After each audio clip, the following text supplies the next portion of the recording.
YouTube, what's going on? Welcome to Outdoor Conquest. My name is Nehemiah, and today I'm gonna just talk about my progress with selling baits, making baits, fishing with them, and I guess talk to other people who have just started making baits. So, um, starting off, I wanted to make baits because it felt good to catch fish with the stuff I made. I make rods too, and it just feels awesome that you're able to put in the time, whether that's 6 hours, 8 hours, 2 weeks, 3 weeks, whatever, making baits, building rods, and you go out there and that fish you were targeting or just anything, and you catch that fish on your bait, right? I wanted to also kind of branch off and be a independent angler, or just somebody that the only time I go to a tackle shop, Bass Pro Shop, Academy, or whatever was just for hooks and line. That's it. Um, and I wanted the freedom to make baits that I can't find in the store. And also, sometimes baits are very expensive, right?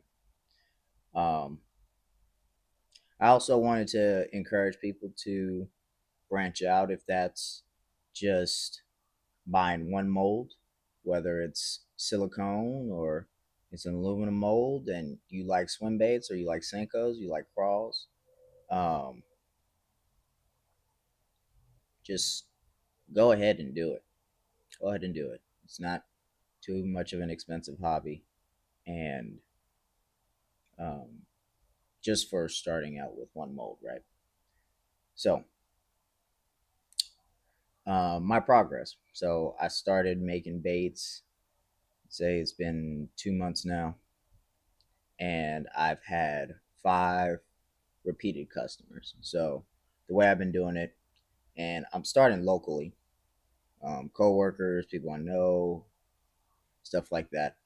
Um, I do a lure subscription, and each month they get a new bait, but they pay for the entire year, right? Um, so that seems like a very attractive thing from what I've talked to people about. Um,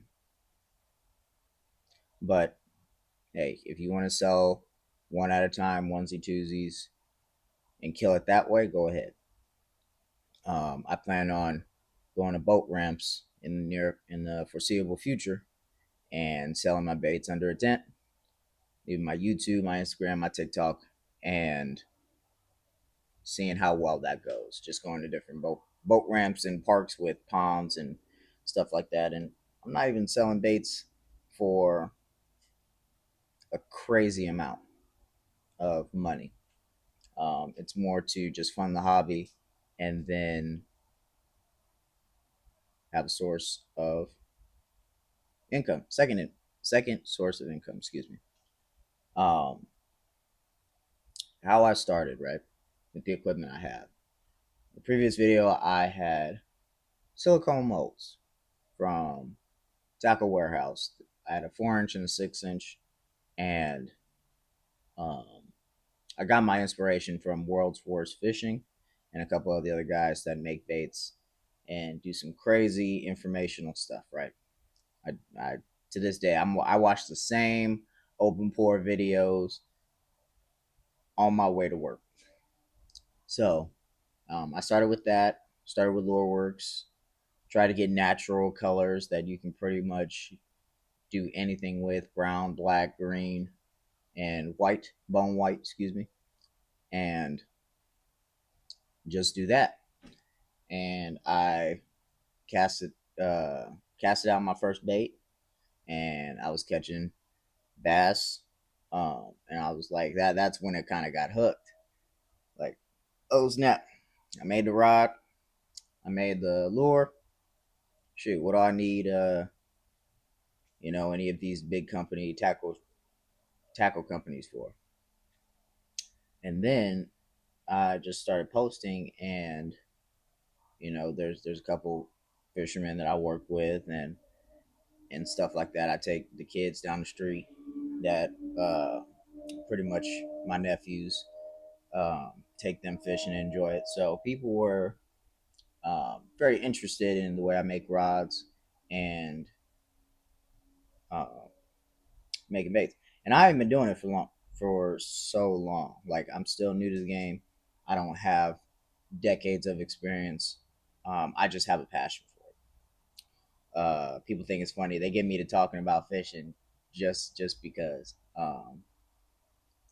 So after a while, I was like, man, I need some equipment to pursue this passion and dream and goal of mine to make baits and make a profit off of it.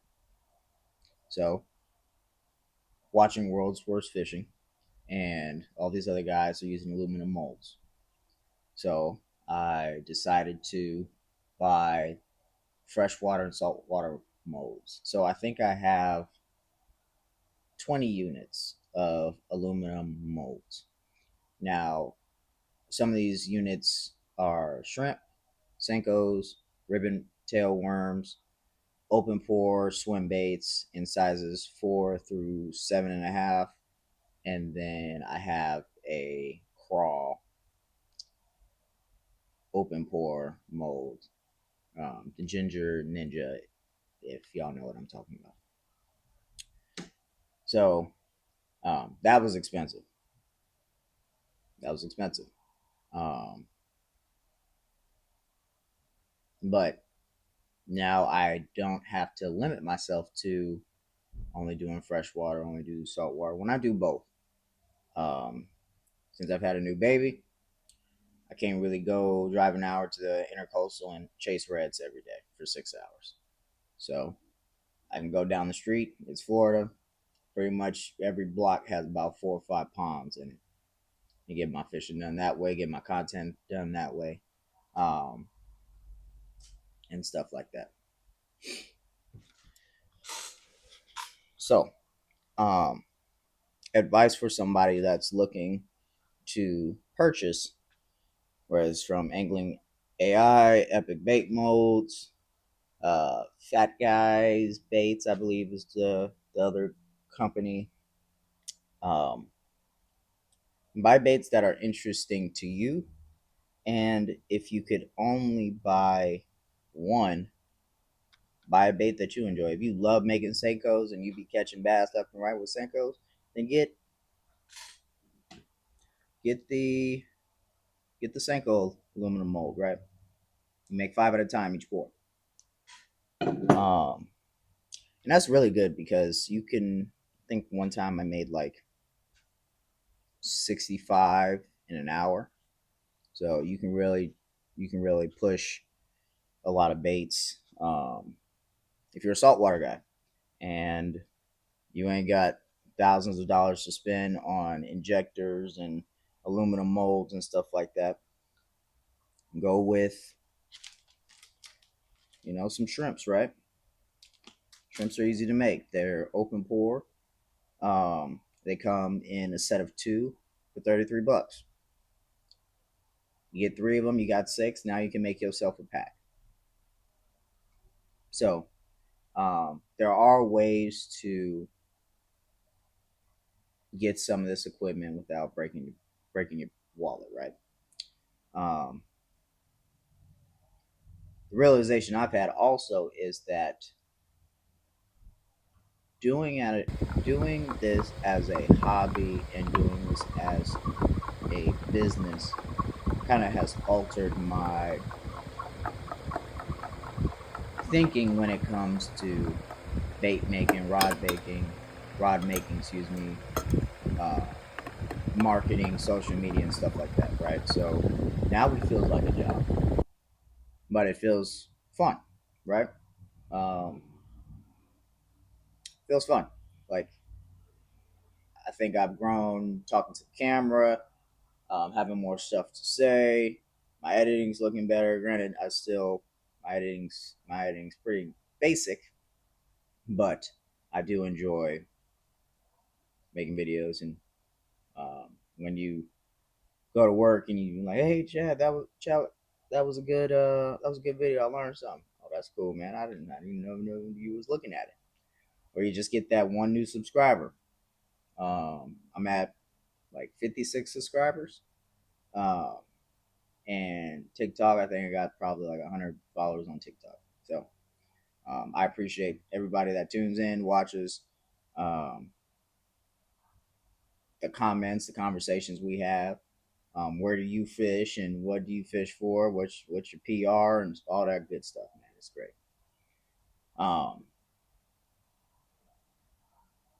Colors, right? So glitter, plastic, colorants, all that stuff costs money. But the thing is that if you get maybe like five colors, three colors, brown, black, and green, you pretty much covered every fish,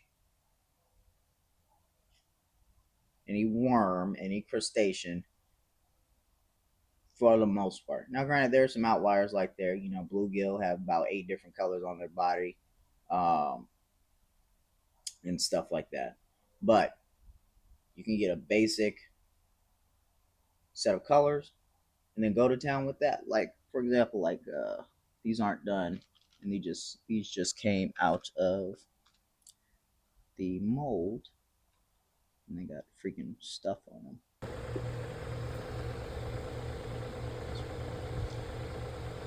Just bone white for a fluke, right? This right here, you see this at the store. I think Zoom makes flukes that are bone white, or actually white. Um, that right there is popular. I'd buy it. But you can get away with green, right? You see a ton of Senkos in green. You know, black. Literally get colors that you enjoy, because the bait, the bait that works is the bait that catches the fish. The bait that the bait color that works is the color that catches the fish. Like, oh, purple don't work, but then somebody catches with purple. Purple works, and I think that goes for with any color. Let me know in the comments if you disagree. Now, are there colors that seem to work more often than not? Absolutely, I'm not going to deny that. But if you enjoy making pink swim baits, right, and you get a hit every time you go out with pink, make some pink ones. And just enjoy it. I enjoy it. I become an expert. Um, every day I'm reading something. I'm asking ChatGPT stuff. I'm looking at marketing. I'm looking at how YouTube works, Instagram works, and all that stuff. And just be an expert. Don't be afraid to talk about yourself. Somebody's gonna ask you, "Hey, what? I heard that you make rods," and then don't make yourself seem small. Don't make yourself seem like you don't take it serious. There. You know, talk about yourself like you about to get $100,000 deal. Let them hear you're passionate about it. You know, let them hear in your voice why you enjoy doing this stuff, how you got started, your process, where do you get your stuff from, all that stuff. Um, because I think people are very interested in hand craftsmanship, regardless what it is. You build tables, chairs, fishing rods, you build your own boats. I think a lot of people are interested in those DIY hobbies. So don't make yourself seem small and insignificant when you're talking about your baits. Whether you're selling them yourself or you just make them personal. You know, I make a little bait here and there, or my rods are okay. No. Now don't lie. You know, if you're still learning how to make baits and you're learning how to make rods, of course, you know, be honest with people, but don't make it sound like you're turning somebody off about talking to yourself. talking about yourself, excuse me. Um, but enjoy it. I think it really comes down to enjoying it and money. If you get into this hobby and you want to make some money, have the mindset of one bag at a time. One bag at a time. So one bag at a time. Let that momentum, let that light up your world. Like, oh, somebody bought some Senkos from me. Oh, somebody bought some Sundays. Oh, I got a base subscription. Do a happy dance every time you sell 25 something. inch redfish on the You lure I know, made. God is find good. people in your community that are making baits or just have their own business and pick their brain about stuff. It might not be tackle, but they might be carpenters or they might, you know, have some kind of outdoor brand or something like they're doing. Build a community there. But enjoy it. Enjoy it, enjoy it, enjoy it. If the goal is money, and I want to make money, want to make $200, $300, $500, $100,000 a year making baits. That's a great goal, but have fun. Okay, I get up at 5 o'clock in the morning before I go to work, make a couple bags because I enjoy it. I get home from work, kiss the wife, hang out with the baby for a little bit, come back in here for an hour, make some worms because I enjoy it. It's starting to feel like a job, or you starting to rush the process, and you're gonna make mistakes too. You're gonna burn plastic. You're gonna have the fan on while you're trying to pour glitter into the cup, and the glitter's gonna fly all over the garage. That happened to me actually a couple times. You're gonna spill stuff. You're gonna burn yourself. Um, you're gonna forget that the plastic's been in there too long when it's already been cooked, and stuff like that. So you're gonna make mistakes. You're gonna get cold cracks. You're gonna get defects. You're gonna over pour. It's gonna spill. I literally over spilled this fluke right here. Granted, I could trim it off and clean it up, but it's not the end of the world. You're gonna make mistakes, and also too, making your own baits, you keep the defects and they still work. I fish with the defects more times than I fish the actual product because of the defects that got a little kink or they got a little dent or the cold cracks. If they work, then I know the flawless ones will work too. In conclusion, because this is a longer video than I thought it would be, but I'm long winded. Enjoy your passion for anything. Enjoy it. Have fun. Talk about it. Talk about it, everybody. My son's 3 months old. I'll be talking to him about it. He's in my lap when I'm bagging baits. Granted, he's drooling on me, but enjoy it. Expose your kids to it, your wife to it. Have your wife make some worms that she chose the colors. Have her learn how to pour. But enjoy. Enjoy, enjoy, enjoy. I appreciate y'all listening. If you learned something, if you have a comment for me, tips, anything like that, send them below. If you like what you heard, like and subscribe. Y'all have a blessed day. See y'all next time.